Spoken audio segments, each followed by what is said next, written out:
Okay, verse number 2.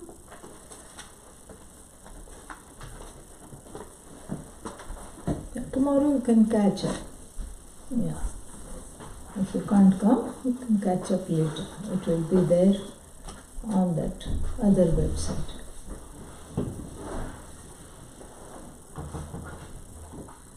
Verse number 2. Yastvatmanam Sakalavapusham Ekamantarbahishtham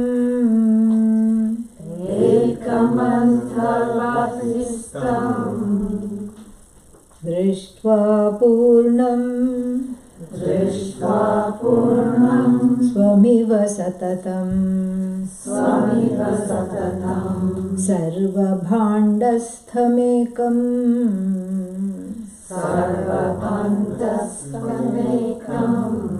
Nanyat karyam kimapi cha tataha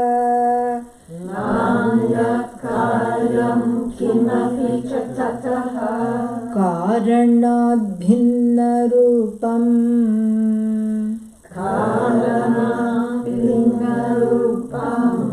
Nestraigunye pathi vicharatam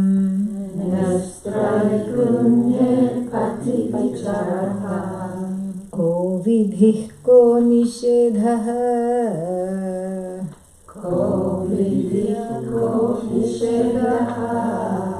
Yeah, so this is a second verse, and few more things in terms of the last line of the first verse.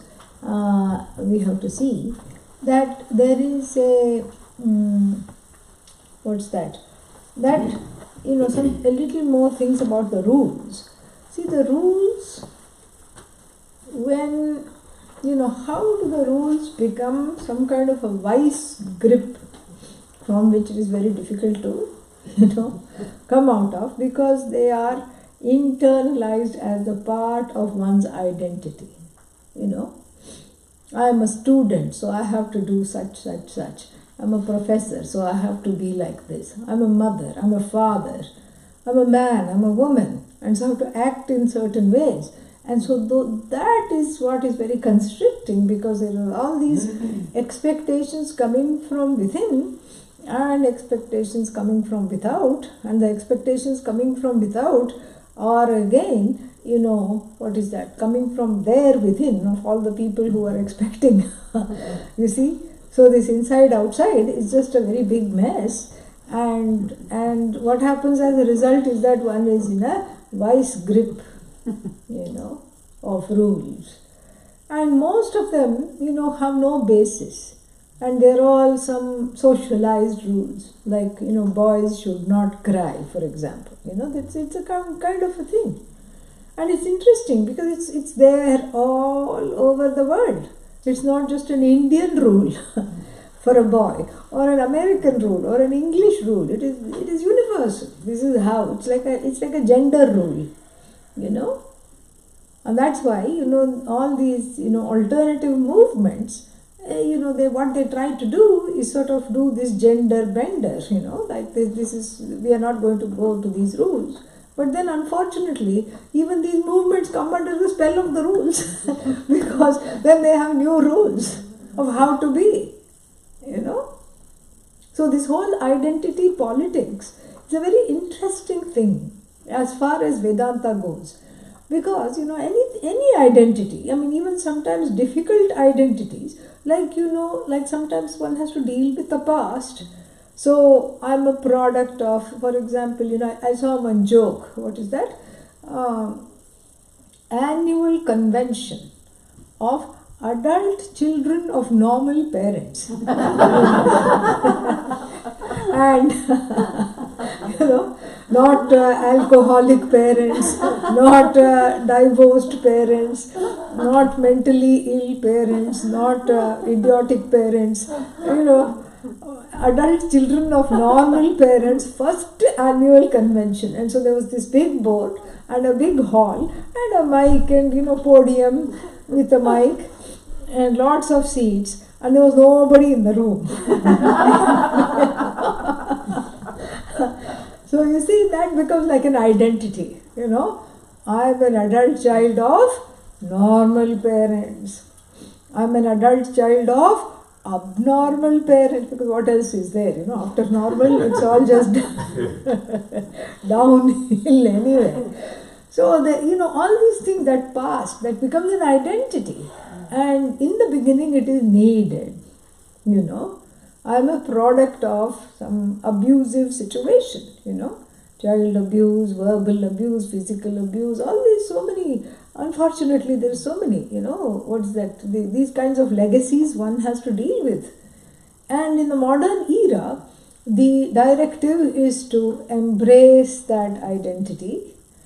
And then, the other part nobody pays attention to. Having embraced it, cleaned it up, meaning completely,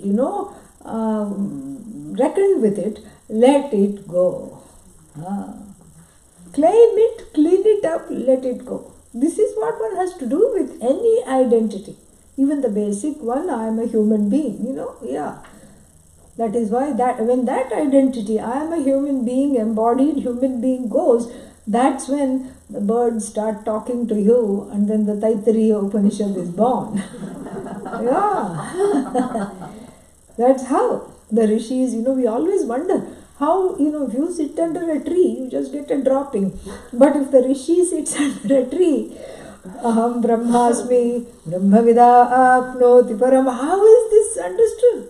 How does this come? Because really, even that identity, I am a human being, is not there.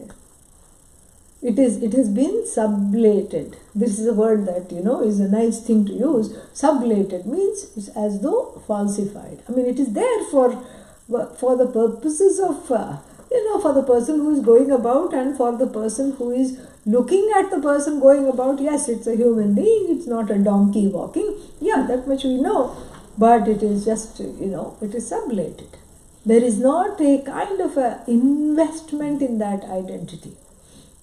So Vedanta is a journey, and self-knowledge must be understood as a journey of conscious divestment of one's identity, whatever that be, including, I am a sannyasi, I am a Vedantini, even that identity has to go. I am a jnani, this is all this becomes like those identities have a grip on one, because it's a connection between the identity and the rules. Because as soon as you adopt an identity, how can you not adopt the rules that go along with it? Because how are you going to, quote unquote, do the identity? How are you going to perform that identity? How are you going to manifest that identity? It is through these do's and don'ts, through the rules. In fact, in the 80s, or maybe even in the 70s, the sociologists did a kind of a study, and one sociologist in particular, Garfinkel was his name, American sociologist, and what he did was he did field work by putting one androgynous looking fellow, we don't know whether it's a man or a woman, in a shop, and just watching the people greeting the cashier and, paying and, doing this, and, documenting their discomfort, because they could not understand whether the person was a man or a woman, The height was not too tall for a man and not too short for a woman, the person's height. And then the person's, hair was a little perhaps too long for a man, but a little too short for a woman, typical. And the clothes were also, again, one t-shirt and one pair of pants or jeans. You could not tell. It's a unisex clothing. And same thing with the mannerisms and everything. They were not, You could not associate it with either gender. And then after that, what else, the voice was a little too, bass for a woman and, a little too shrill for a man, in between. And then the people, he found, the sociologist who had, who was observing, found that they spent longer time in their transaction, because usually, who has time to talk to the cashier other than hi, hello? But here people spent a longer time talking to the cashier to be able to get some information, about the gender of the person. And so the interaction, what would just be okay, $2.99 here, have a nice day, turned into, so what kind of things do you like to do? Everybody became a sociologist, whoever went to the store. Because even though the person was not uncomfortable with who he or she was, the people coming were uncomfortable because it brought up, some way of the societal rules being, subtly messed with. They cannot handle that, But here, that is what is the whole thing. That is what the whole thing it is. And in fact, that was all part of a new rubric they found in sociology. It was called doing gender. That everybody is doing their gender all the time. Whether one likes it or not, one is doing the gender. And, and that itself becomes a certain way in which, those rules become, there is a mainstay, and then one feels obliged to do, to be a certain way. So does that mean that we should not have any identities? No, have the identities. Let them be like the snake rope. What is the snake rope? What is the words that you use to describe the snake rope? As though. Don't get all Vedantin early in the morning. As though. Yes, it's a gendering as though. It's a nationality as though. It is a, particular culture, community as though. And, so that is basically what the thing is. And that is the freedom. The freedom is felt where I have that as though relationship to all my identities. Otherwise, catching on to one identity means the limitless is gone, as it were. Catch on to it as long as you need, interrogate it, process it, clean it up, bye-bye. Pack it up, send it off. Yeah. Ship it. Yeah, that's what the whole thing is. And in Vedanta, it is always free shipping. Yeah. Anything you want to ship out, it's free. No? Yeah. And that's how we don't have excess baggage. So now with those words, we can happily go to the second verse. Yastu yahatu atmanam sakala vapusham ekam antar bahistham drishtva. Yahatu drishtva, the one having seen what? Atmanam, oneself. The one having seen oneself as what? Sakala vapusham. Sakala vapusham means I am embodied as the whole universe. Vapus means body. And so one can barely manage one body, correct? You drag it out of bed, you drag it into the shower, and then you drag it out and clothe it, and then you set it loose in the universe to do whatever it needs to do. Even one body is difficult to handle. Taking care of one body, requires a lot of resources, starting with finances, and, all these pills, potions, lotions, everything. And then what? And then now it says, your body is, everyone's body is your body. Ayyo. That means I will have the world's largest migraine. Everyone's grain will be my grain. Yeah. that's what little children in India wonder. They always ask me, they say that, if Bhagavan is everything and everybody, will he have the world's biggest headache? Yeah. No, because Bhagavan doesn't have a head. That's thank God. Okay? But this is something to ponder over at least a little bit, because of the fact that, this one makes one wonder, do I really want this so-called enlightenment, this so-called jnanam? Because if this is going to, already I have, people say this, already I'm an empath. Empath means, every psychopath that comes in the way, I take on everything that they have. Yeah. So if I'm surrounded by sociopaths and psychopaths and I'm an empath, then what? Then I feel sorry for them and take on all their symptoms unbeknownst to me. This is what is empath, not a very nice path to be on. Okay, so, and it is, there are people like that who are sensitive to energies, and if somebody is angry but not expressing it, they will feel that somebody being angry and they will suffer as a result. And so therefore one is naturally curious about this whole business of quote unquote enlightenment or self-knowledge. What are we going to do when we have this self-knowledge? Already I'm feeling too many things that I shouldn't feel. I have a boundary problem. In fact, I have several boundary problems. And then now if I become quote unquote become boundless, then I will feel everything all the time. Everybody's pain will be my pain. Everybody's sorrow will be my sorrow. Everybody's fear will be my fear. Every body will be my body. And then, so therefore I'm having a hard time even dealing with my own feelings. Now how will I deal with the whole world's feelings? And this is where there is a little bit of a confusion, because here that one body identification is itself questioned. So what to talk of many body identification or every body identification? It's all as though.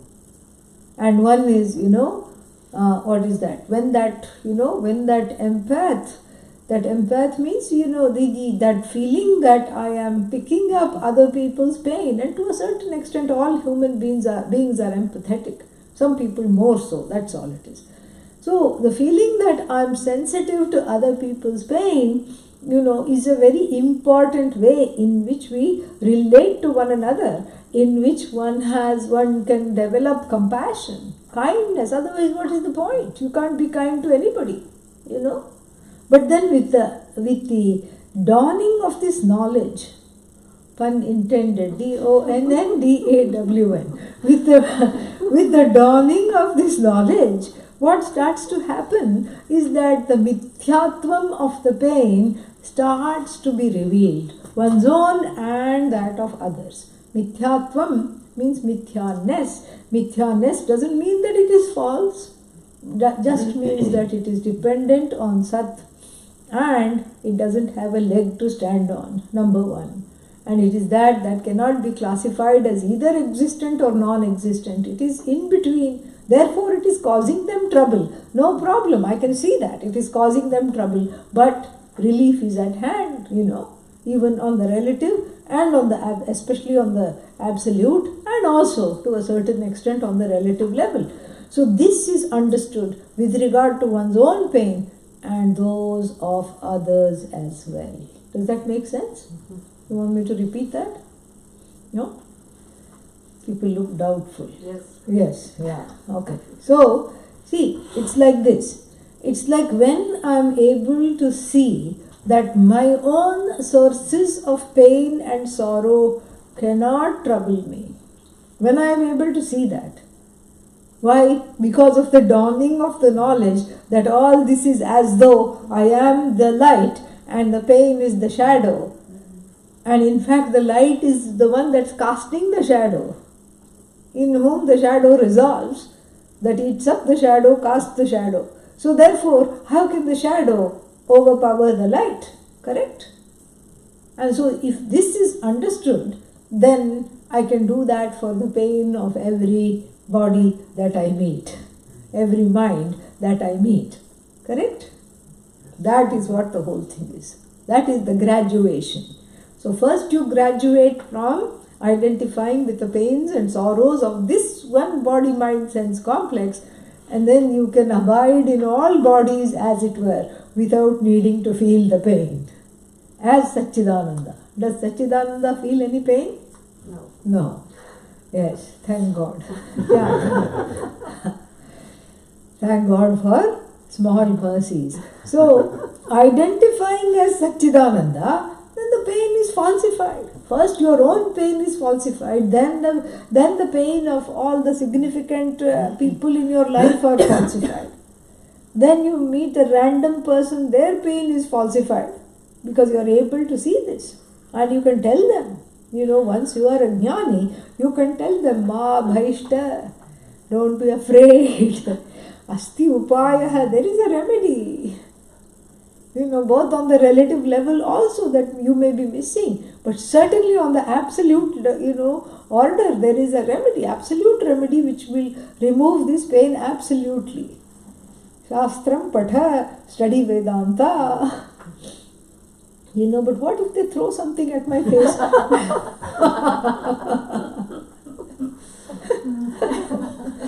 By that time, with the dawning of the knowledge, you know when to say Shastram Patha and when not to say that. Yeah. How do you know that? Few tomatoes you have.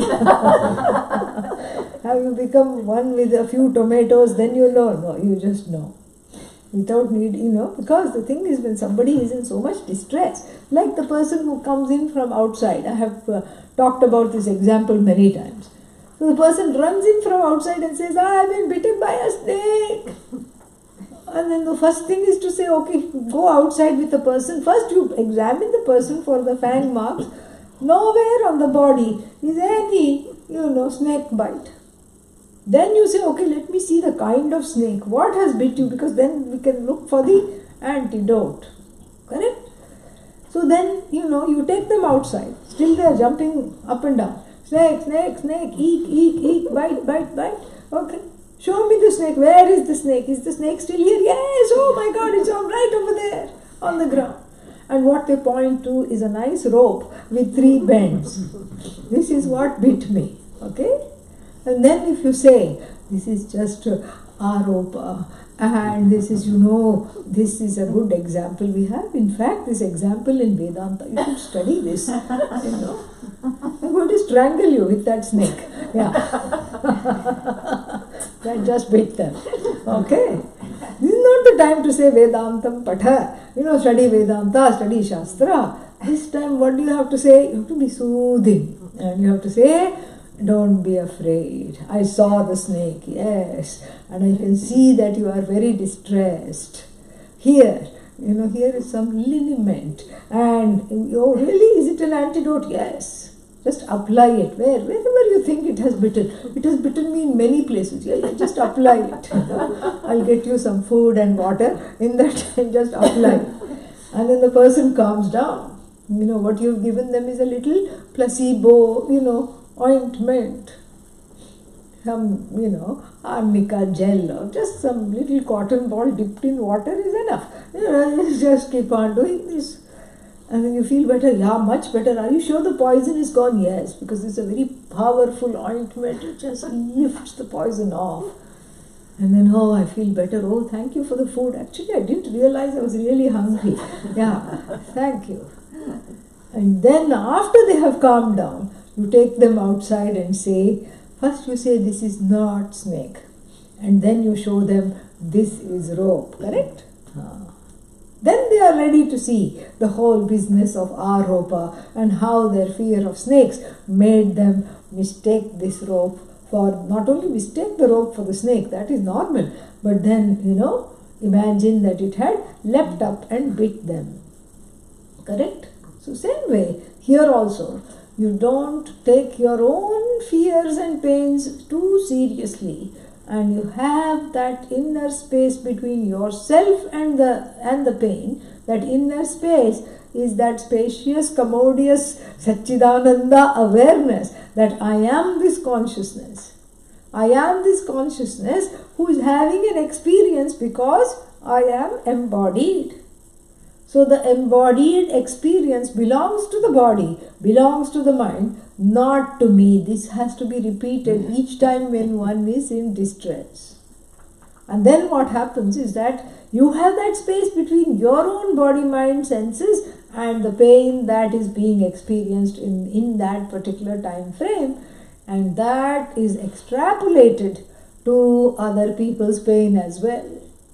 And some people, what happens, they are out of their body. They don't experience so much pain in the body because they have decided to leave while being alive because it's just too painful sometimes.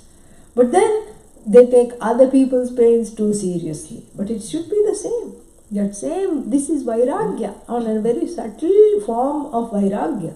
This is a subtle form of dispassion where you are able to observe your own pain without coming under the spell, and you grow into observing the pain of the rest of the world without coming under its spell and feeling the need to take it on. That is what it is called, Sakala Vapuhu, the one whose every body is his body, her body. Every body is them alone.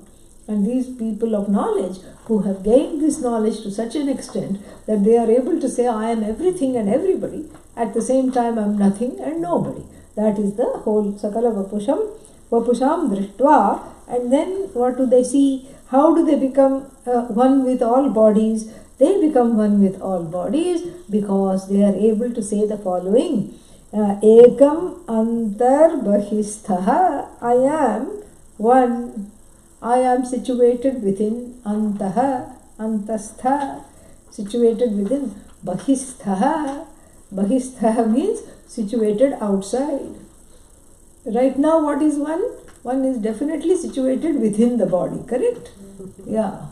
You don't say, I am that chair. Please don't sit on me because I am that chair. Ouch. I told you not to sit on me, but still you are putting something heavy on me. No, you don't say that. Right now, what do people say?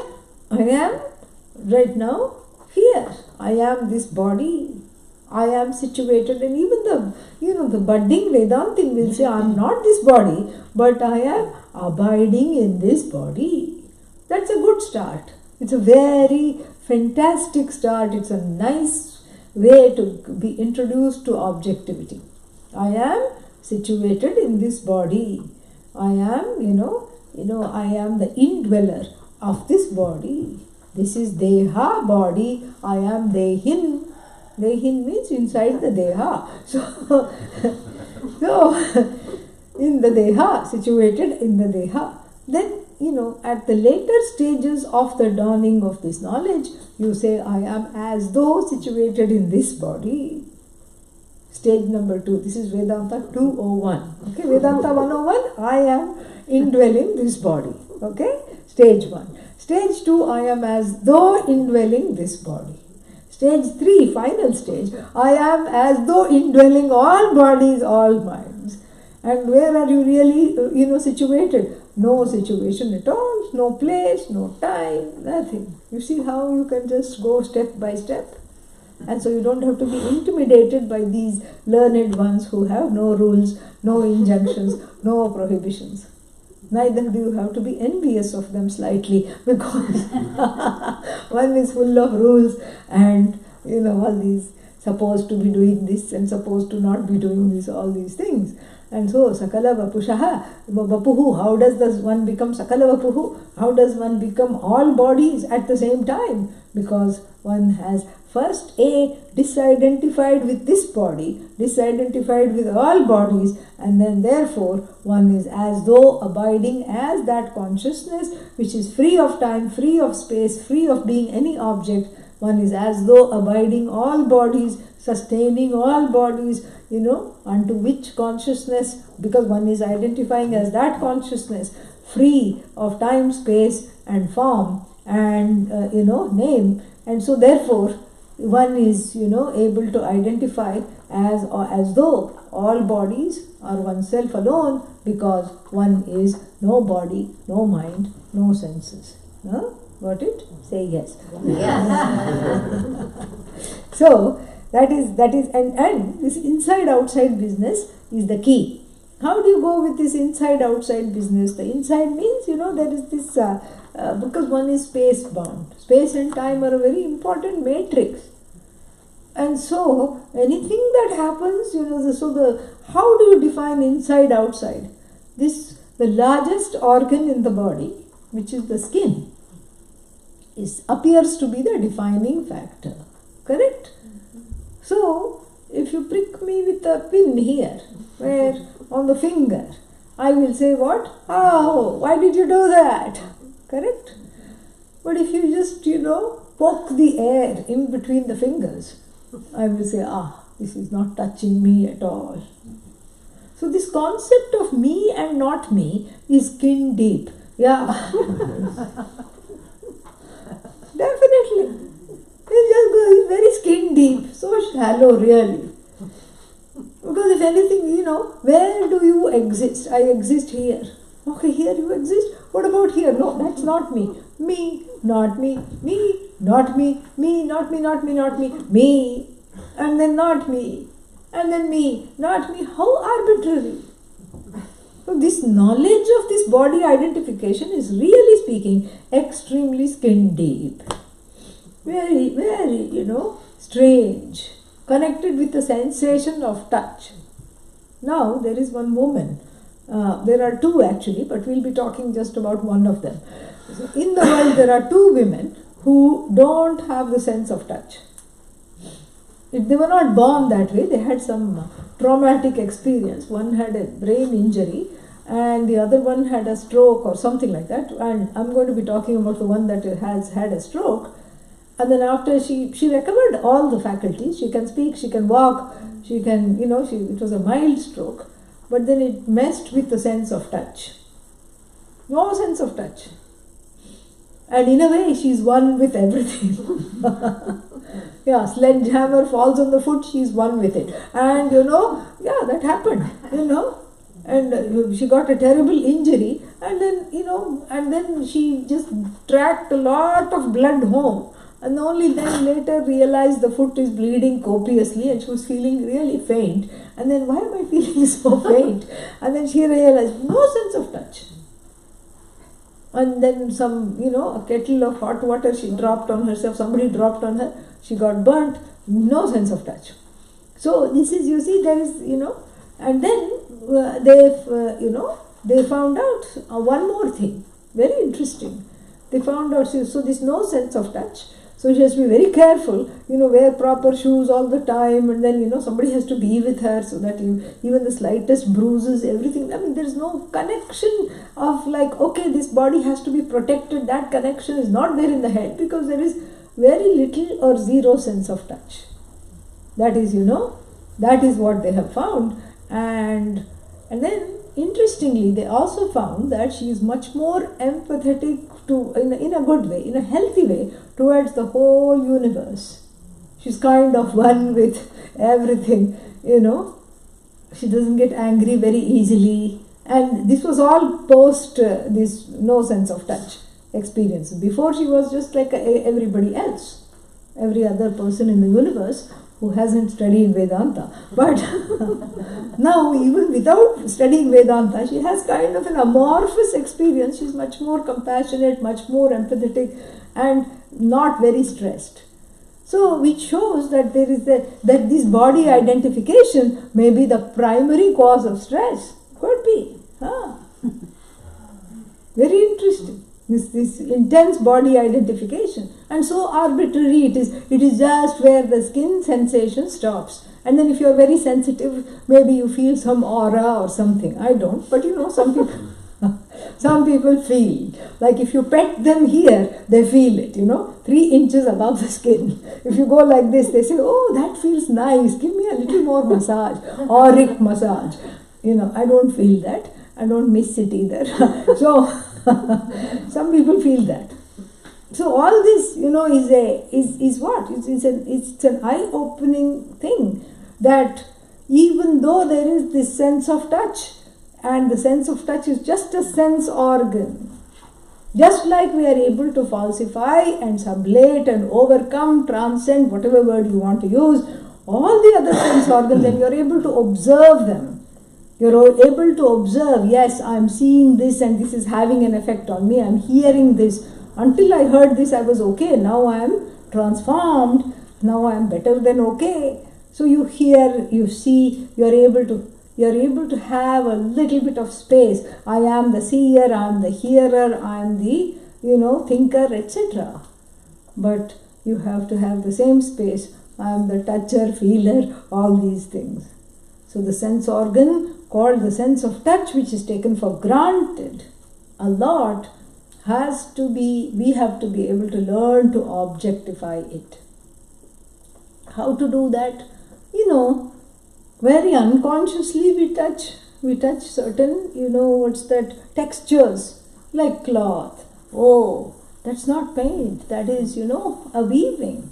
You can just say, okay, I am not the sense of touch, I am observing the sense of touch. Then you touch the petal of a flower. Very soft. It's Ishvara in the flower, because you cannot replicate that softness. And you touch, you can do that. And then you can become much more sensitive to the sense of touch, just being another arbitrary sense organ, which has been given to me to find out information about the world and to keep this body safe. That's all it is. And so this is how one graduates to this whole business of neither inside nor outside. Antarbahishtham, I am both inside and outside. So you don't have to jump out of the body and have an out-of-body experience, be floating somewhere. And some people do that. Some people have this, some experience. And, they feel like they see themselves lying on the bed, and then they are floating somewhere above, and they are able to see the whole, Sometimes they, these NDE. What is NDE? Near-death experience survivors. They say that, some accident happened, or, they were at home in the bed, they were sick, and then they had a cardiac arrest, or they were in the hospital, and then they see the doctors pumping the chest. They are somewhere there. They see the wailing relatives, and, and then they hear some voice, your time is not yet done. Still some karma is there to exhaust. Go back. But I'm exhausted, doesn't matter. Go back. But I hate that body, doesn't matter. Go back. So the directive to go back comes, and then they go back. And then when Pujya Swamiji, had this NDE, he was gone for about 15 minutes. But then he was revived one time, no brain damage, nothing. And then we were all so curious because we had read so many things about NDE. So as soon as he was able to speak, he was still weak, he was whispering. So we all, how selfish we were, but we all gathered, everybody's mind, same question. What happened? What did you experience in those 15-20 minutes, Swamiji? And we all thought he'll say, oh, because, they have done research on these NDE people, these near-death experience people, and they hear first a ringing sound and some white light, yellow light, and then they feel vacuumed out of the body, and then hoovered up, and then and then after that, they hear this, it's not your time, go back. Either they hear a voice or they get that understanding.